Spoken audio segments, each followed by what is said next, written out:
C'est les aléas du direct. En tout cas, on est avec Michael Almodovar. Et c'est sur le PAX en direct sur la chaîne Twitch de Laserty Club. Donc on avait du temps et surtout on est quand même assez détendu sur un PAX, même si on a un live et que ça prend beaucoup de temps. On voulait te recevoir pour que tu nous parles des torches d'Archilon. Alors, cette genèse, comment c'est venu finalement? L'idée de base, on sent un petit peu un côté rôliste, un côté jeu de rôle sur table avec les personnages attachants qui ont tous leur turpitude, leurs aventures, leur caractère. Comment ça t'est arrivé tout ça? Ben, c'est tiré d'une partie de jeu de rôle, tout simplement. Ok, d'accord.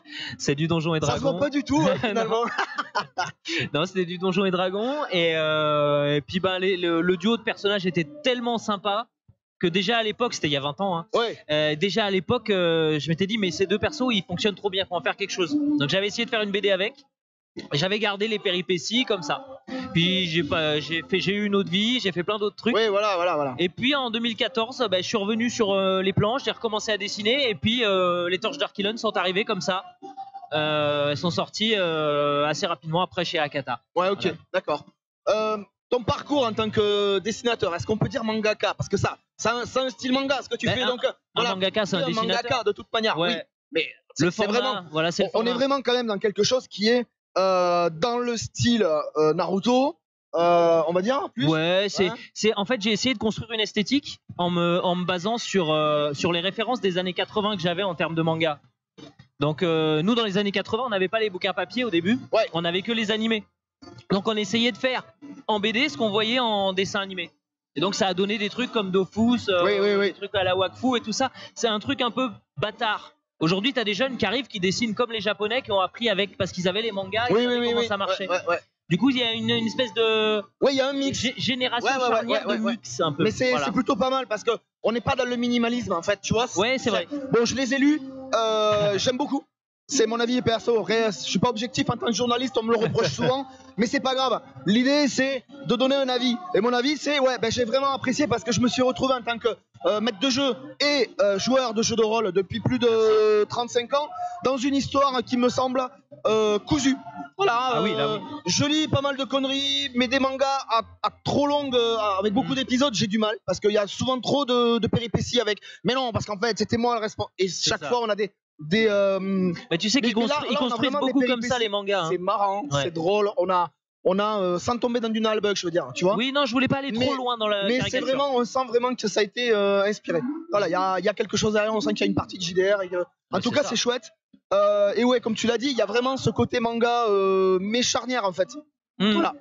On est dans du manga français, le plus français possible. J'ai essayé de rendre ça avec les références culturelles. J'ai pas les références culturelles japonaises. Je suis pas japonais, je vais jamais faire un manga japonais. Donc voilà, du coup, mais on s'en fout finalement. C'est parce que est-ce que tu parles japonais? Mais non, c'est pour ça. Et il s'appelle pas, mon perso, il s'appelle pas Kaneko ou je sais pas quoi. Alors, et en même temps, le format, c'est pas un format à la japonaise. On est vraiment à l'envers, quoi. Ouais, on est en sens occidental. Dans notre sens à nous. Comme les Coréens, hein. Les Coréens, ils font pareil. Ouais, d'accord. Ils font du manga, mais dans ce sens-là aussi. Ok. Et c'est un peu plus comics au niveau de l'esthétique, les Coréens. Je trouve. Ouais, d'accord. J'aime beaucoup. Moi, je suis très manga coréen. Donc c'est plus ton inspiration quelque part. Pour la forme. Pour la forme, la construction des pages, la mise en la version imprimée. Pour le reste, c'est vraiment c'est du manga et de la BD. C'est-à-dire qu'il y a des codes BD que j'ai gardés, des codes manga que j'ai pris et j'ai associé ça pour faire. T'as dessiné très tôt? Ouais, très tôt. J'ai commencé à dessiner. J'ai pas de souvenir de quand j'ai commencé à dessiner, donc c'est que j'ai dû commencer tôt. Il paraît que c'est vers 3 ans qu'on commence à avoir des souvenirs, donc tu vois. Donc j'ai dû commencer avant et je faisais déjà des histoires. C'était toujours moi, il fallait que ça se suive et qu'il se passe. Après j'ai toujours dessiné, mais j'ai eu une autre vie, je fais beaucoup de sport, donc il y a une période où je faisais que ça. Et j'avais mis le dessin de côté juste pour en passion, quoi. Ouais, d'accord. J'avance de rêve en rêve. J'ai fait premier rêve dans les arts martiaux et ensuite là. C'est super important ça, de vivre ses rêves et de se donner les moyens de les réaliser en fait. Ouais, le courage. C'est juste du courage. Parce que finalement, si t'avais écouté ce qu'on t'a dit, j'imagine que le jour où t'as voulu démarrer là-dedans, t'as dit mais t'es malade, tu vas me vendre à part, c'est pas possible. Déjà on m'a dit ça n'existe pas en français et le jeu de rôle c'est de la niche. Le jeu de rôle c'est de la niche quoi. Ah oui. Non, moi on m'avait dit une fois, tu pourrais venir filmer pour du jeu de rôle, mais tu vois dans des salons comme ça. Alors, faire de la web TV pour du JDR, ouais. Ça c'est top. Ça c'est top. Pourquoi pas. Mais dans un salon, non, c'est pas intéressant. Tu vois, c'est super niche quoi. Donc, alors, forcément, La question en fait là que j'ai envie de te poser, c'est le JDR, t'as commencé comment? Avec quoi? Alors j'ai commencé moi avec Advance Donjons et Dragons. Ouais. Voilà, donc je sais plus quelle version parce qu'il y en a eu tellement. Oui. Et nous on modifiait nos règles parce que nous ce qui nous intéressait. Ah ouais. C'est comme ça. C'est ça.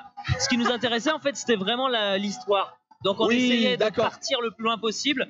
Donc il y avait quelques facilités parfois, mais on était parti.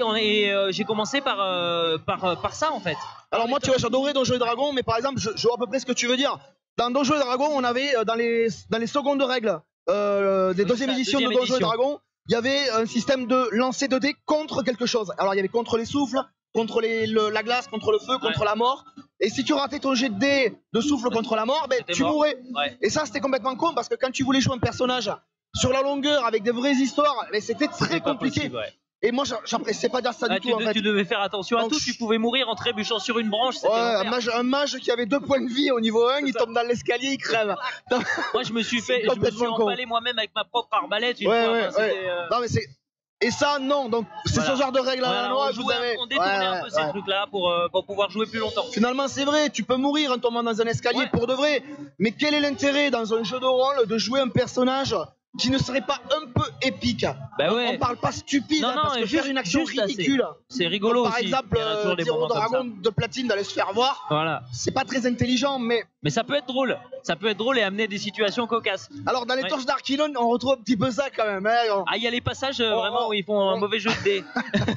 C'est ça. Ça arrive. Avec des murs de prison qui explosent. Il se passe des trucs un peu comme ça et tu verras. Je sais pas, tu l'as lu Genesis aussi? Non, je viens de te l'acheter. D'accord. Et dans Genesis, tu verras, il y a même de la métamorphose et il y a des trucs. J'ai vu que t'en parlais sur Facebook. Et je comptais vraiment l'acquérir ici en fait. Je me suis éclaté sur Genesis. De toute façon, sur la série en général, je m'amuse beaucoup. Et sur Genesis, comme c'était une histoire complète. Donc il y a une fin, mais c'est ouvert puisque ça se passe avant le tome 1. D'accord. Et donc tu es en train de me dire que finalement, l'attente qu'on a tous sur l'épisode 3 qui n'est pas encore sorti, puisque nous avons sur les torches d'Archilon le volume 1 et le volume 2, le volume 3 en devenir, on va en parler. Le volume 3 en début d'année. Là, c'est une histoire complète. Ouais, c'est une histoire complète qui se passe avant le tome 1 et qui raconte comment les héros se sont rencontrés. Ok, voilà. D'accord. Et donc j'ai voulu ça très roleplay et c'est très marrant. C'est très marrant, je peux pas en dire plus, mais il se passe beaucoup de choses et il y a beaucoup d'infos. Il y a des infos en plus sur la série principale. C'est-à-dire que tu sais que moi j'ai 2 univers. Il y a un monde à l'hôpital aussi où il se passe des choses. Parce que dans mon histoire, en fait, c'est une maman qui lit un livre à son enfant qui est dans le coma. C'est génial, on dirait que c'est du vécu presque. Presque. Et on passe d'un monde à l'autre tout doucement. Et du coup, dans Genesis, il y a aussi des infos sur la globalité de l'histoire. Un peu cachées, mais il y en a. Excellent. Où est-ce qu'on peut te contacter pour te harceler pour le volume 3? Il y a le Facebook, il y a le site internet de la maison d'édition Arc Édition. Il y a pour voir l'avancement en fait. Voilà, Insta. Et puis de toute façon, je vais commencer à poster des vidéos avec autant des vidéos de mon quotidien de mangaka et que des petits tutos, des choses comme ça. Donc il y a un YouTube, mais il n'est pas encore au point. Donc je vais le reprendre à zéro et voilà, pour montrer aussi le quotidien et que c'est pas juste hyper fun, c'est fun, mais ça demande de l'investissement. Il faut s'organiser et il faut se lever tôt le matin. Non mais voilà, tu veux. Après le graphisme, c'est vrai que j'aime beaucoup le graphisme, que ce soit dans le jeu vidéo, dans la série ou dans une BD, dans un comics, peu importe. Ce qui m'importe le plus, moi, dans tout ça, c'est le scénar. C'est l'histoire. On me raconte un truc qui me fait triper, marrer ou quoi, je me marre. Voilà, et j'y vais avec plaisir. Moi, c'est le concept. C'est que moi, à la base, j'aime dessiner, mais c'est pas ce qui me drive le plus. Ce qui me drive le plus, c'est l'histoire. Moi, j'ai vraiment un truc à raconter avec ça, et il faut que ça sorte. Et une fois que ça sera sorti, il y a l'autre truc qui arrive derrière. Et je le prépare doucement dans les torches, tout doucement. Est-ce que tu peux nous donner un petit pitch des torches d'Archilon? Ça raconte quoi? Bien sûr. On n'en a pas parlé, on a parlé juste en volume. Mais tranquille. Mais c'est parce qu'on se connaît, on est content. Voilà, c'est ça. On s'est rencontrés sur une tartiflette en barquette. C'est ça. Bon, je m'en fous, j'ai grandi en Haute-Savoie, alors avec la tartif, ça me connaît.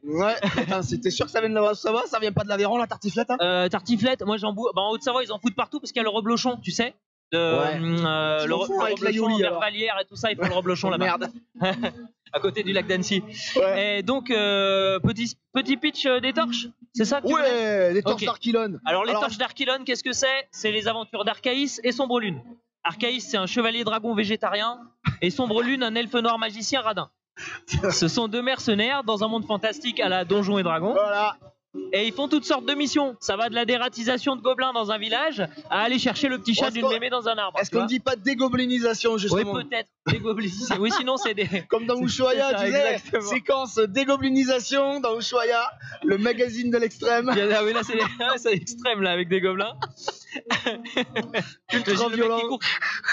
Bon, là je suis au milieu des gobelins. Attention, tu sais marqué live, attention, ça va saigner. Ça va camprer. Pardon, on s'égare. Allons-y. Et bref, donc c'est une histoire d'heroic fantasy. Donc c'est des mercenaires, ils font toutes sortes de missions. Ouais. Et là ils vont prendre la mauvaise, sinon il n'y a pas d'histoire. Et ils vont être embarqués dans une quête pas possible, où ils vont devoir en gros partir sauver le monde s'ils veulent pouvoir espérer être payés un jour. Donc c'est un vrai shonen neketsu classique avec action, transformation, pouvoir, nana sexy, humour potache. Ouais. Sauf que cette histoire-là, en réalité, c'est une maman qui s'appelle Lou et qui la lie à son enfant dans le coma. Et ça, c'est classe. Voilà. Et au fur et à mesure de la lecture, on pourrait être tous l'enfant à qui cette histoire est racontée. C'est ça, exactement. Ouais. Et au fur et à mesure de la lecture, la magie du monde fantastique transpire à l'hôpital et il commence à se passer des événements fantastiques à l'hôpital. C'est ça. Et du coup, vous avez deux styles de dessin. Un style de dessin plutôt manga dans le monde fantastique et un truc un petit peu plus BD à l'hôpital, un petit peu plus réaliste. Voilà. Alors, il y a c'est les Torches d'Archilon volume 1 et 2, voilà, que vous pouvez retrouver sur un site. Vous les avez sur le site de Arc Edition, vous les avez dans toutes les bonnes librairies, en général Canal BD ils l'ont. Et puis on est en train d'étoffer, comme c'est une maison d'édition assez récente, on est en train d'essayer d'étoffer un petit peu le réseau de librairies, donc ça se passe plutôt bien. Et bientôt Cultura, et là normalement dans les semaines prochaines. Et puis sinon sur le site, sur Amazon, ils sont partout. Et Canal BD principalement. Voilà, donc les Torches d'Archilon en sous-titre. Pourquoi ça ne s'est pas passé? Pourquoi le plan n'a pas marché comme prévu? C'est ça. Mais pourquoi t'as fait ça, bordel? Moi, le sous-titre du tome 1, moi je l'ai appelé Boulet. Voilà. Boulet pour l'exclamation. Boulet. Voilà. On te remercie d'être venu. C'était un grand plaisir. En live. Ouais, mais vraiment, c'est l'interview complètement décontractée. C'est le débat du midi. Moi j'ai faim. On va te laisser aller manger, on va te laisser aller te restaurer. Il n'y a pas de souci. On espère que ça va camfrer pour la série et pour toi. Écoute, c'est bien parti et je te dis, le prochain il est top, je m'éclate dessus et j'ai découpé toute la série en entier. Donc je sais vraiment ce qui se passe jusqu'à la fin, chapitre par chapitre, et je vous promets des sacrées aventures. Ça va être bourrin. Ouais, ça va être bourrin, mais émotion aussi. Ouais, mais c'est bien, il en faut. Il en faut. On te remercie, on te dit à très vite. Avec grand plaisir et à très bientôt à tous. Et puis que ça coffre bien pour vous tous. Que ça coffre pour vous tous. Allez, ciao, à la prochaine fois.